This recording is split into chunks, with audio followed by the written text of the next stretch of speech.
how we say that some people are born with a spark? Well, I was born with fire. Fire that is not only lit despite the tears, but because of the tears that you will probably see at some point tonight.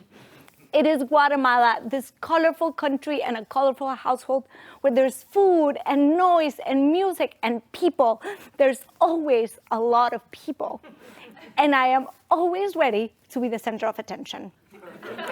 I am somehow able to look at everything and I am ready for showtime, which is not only okay, but actually encouraged by my mom's Dale, Joan, baila, or my uncle recording every single moment. My brothers playing outside or some of the introversion of my cousins allows me to take the space. So 5 years in, my mom sends me to ballet classes, of course.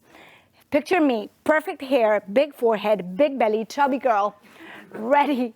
And the teacher goes, 5, 6, 7, 8. I'm already starting to think that this is a little too slow for me. And I actually go, I'm too robust to be a ballerina. So 8 years old, and what about we try gymnastics, right? So I'm ready, I see the vault, and the minute I realize I have to run for my life in order to be able to flip it, I'm like, I know that's too much work. So how about this new thing called jazz or tap? This perfect combination between technique and balance and sassiness. So I'm like, okay, that sounds a little bit more like me. Unlimited Dance Academy, the best dancing company in the country. It even had a name in English that we couldn't even really pronounce well, but that we'll leave that for another day. And I'm ready again. The belly is gone, I have glasses now. And I'm wearing this big baggy pants that my hardworking parents bought for me. And I enter this studio. It smells like new wooden floors and there's mirrors all around me. And all of a sudden I realize that I'm not the center of attention this time around. That actually all these girls are prettier than me. They're blondier than me. They're whiter than me. And for some reason, I didn't get the memo that I had to wear something that said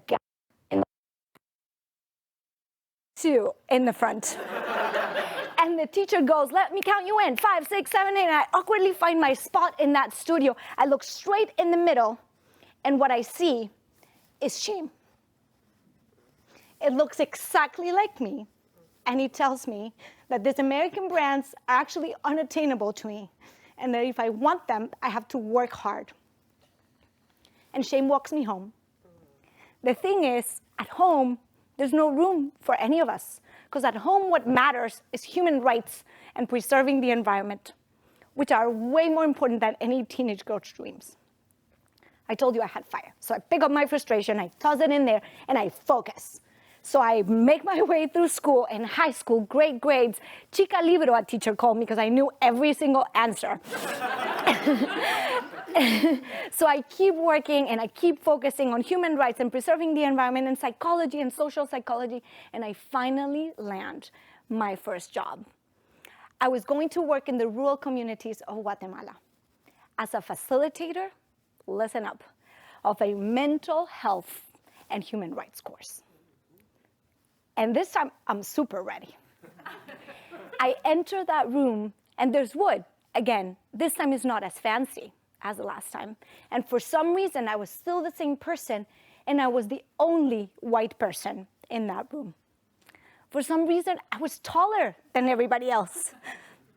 I'm the same person. Why do they think I'm American or European if I love tortillas too? Shim holds my hand again. Privilege squeezes the other one. And they demand that I step back. And so I shrunk. I toss that into my fire and I decide that I'm going to do something about it.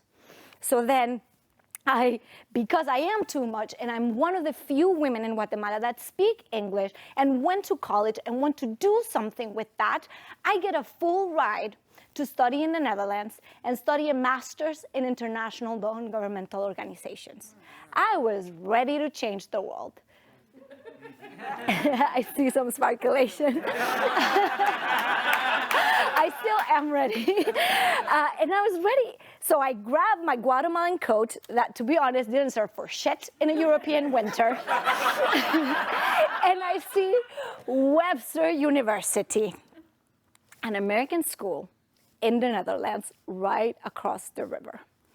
And I am super ready, because this time I do feel it like a damn big deal. Because everybody said, like, you got a full ride, so I enter that room, there's wood again, and all of a sudden I am surrounded by Americans and Europeans that are way taller than me.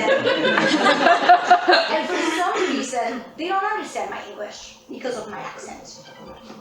I do not understand why they don't know that Guatemala is not in Africa, and that we can actually speak languages and wear shoes and do other things that they had no idea. And I feel little again.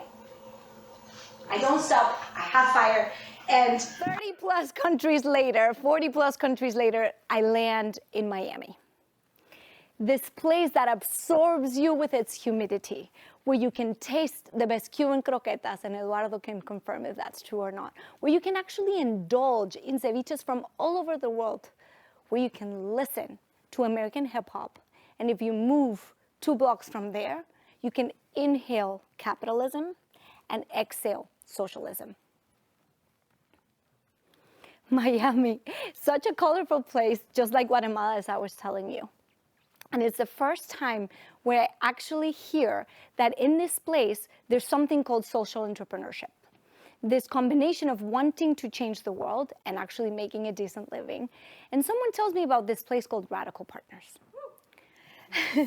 So I go to my computer and I type www.radical.partners. Radical Partners, I see. A social impact accelerator. This place where I can actually work on gender equity and racial justice and environmental projects, and I can actually bring my nerd self to do some project planning. And I think I was ready. So I'm determined, I apply, I start working there. What I was not ready for is to enter this space. It's a hipster co-working space, okay? There's a lot of orange, and there are all these power signs that go, you can do it, make no small plans, and all these things that I've never seen before. And I enter this space, and it is right there when I find myself in this meeting room with 3 American women that not only wanted all of me, but actually craved all of me. Mi español, that international perspective, the capacity to know a little bit of everything. And it is in that meeting room that for the first time, I exhale shame and inhale my superpower. It is right there that I discovered that I've actually learned how to travel and that I love traveling to learn. It is right there that I realized that I can empathize with everybody and that every single truth is relative, including mine. So I inhale that superpower, and now I know that my superpower is to scout for different types of power, connect the dots, and therefore weave collective greatness. All this time that I wasted trying to fit in a box, all this energy invested in trying to figure things out, all the resources that we as human beings spend on unnecessary wars. Because I see this in everybody. I see this in my friend Carrie, who's one of the funniest people I know, and she cannot move an inch of her body without aid. And I see this in Liz and Ale and Jorge, who live in the hyphen, and they change the intonation of their names, whether they're moving to the rhythm of Shakira or singing American country music. And I see this in Diego, my gay activist friend, who's constantly has to be challenged with his cisgender perspective. And I see this in me, who I can finally say that I can embrace all of my identities. Because now I know that I am brave because I jumped off a marriage where I didn't feel loved enough. And I am weak because I didn't resist enough. I am proud of us for navigating that way. And for that, I will be forever in grief of us. I am in love again, and I'm so scared at failing, at loving again. I am grateful that I found love again, and I am guilty because I found it at the wrong time. I love rainbows, and I'm not gay yet.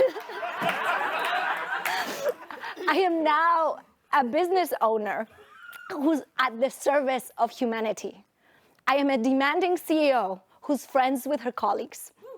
I am a Guatemalan woman with Mayan roots and European roots that grooves to the rhythm of bachata.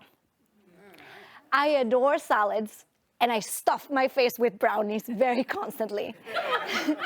And when shame comes to visit, I tell her, I'm this and that and all that jazz.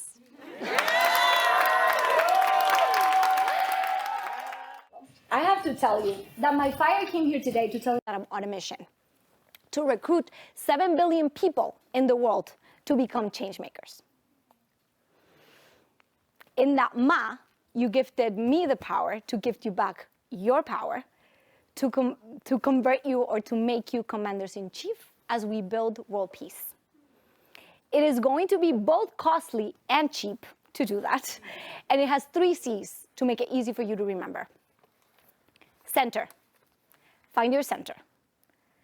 Sit in stillness. Go to therapy. Find a coach. Figure out who you are, what you want, what you like, what you don't. What are your limits? What are you ready to give? What are you ready to get? Once you do that, context. Understand your context. Go back to those boring history books that can now mean a thing. Ask your grandparents. Do your homework. Look around. Do people like you take space? Do you need to step up? Do you need to step back? Really, really understand your context. And once you do, there's connection. Seek connection. Go for it. Move, shake, shape. Connect with nature. Connect with people on the subway. Connect with life. And as I gift you your power back, I want to gift you one of my favorite phrases as I spread my fire. And it goes that I am not who I think I am. I am not who you think I am. I actually am who I think you think I am. And it's in that exchange that the magic happens. So tonight, I choose to be Joan Marie Godoy, the CEO of Radical Partners, who's accelerating impact all over the world. I am that Latina, ni mala ni santa, that actually was able to spark something in you and therefore transform the realities of the communities that surround you. It is your turn now, so I'm actually going to count you in. 5, 6, 7, 8. I'm done now.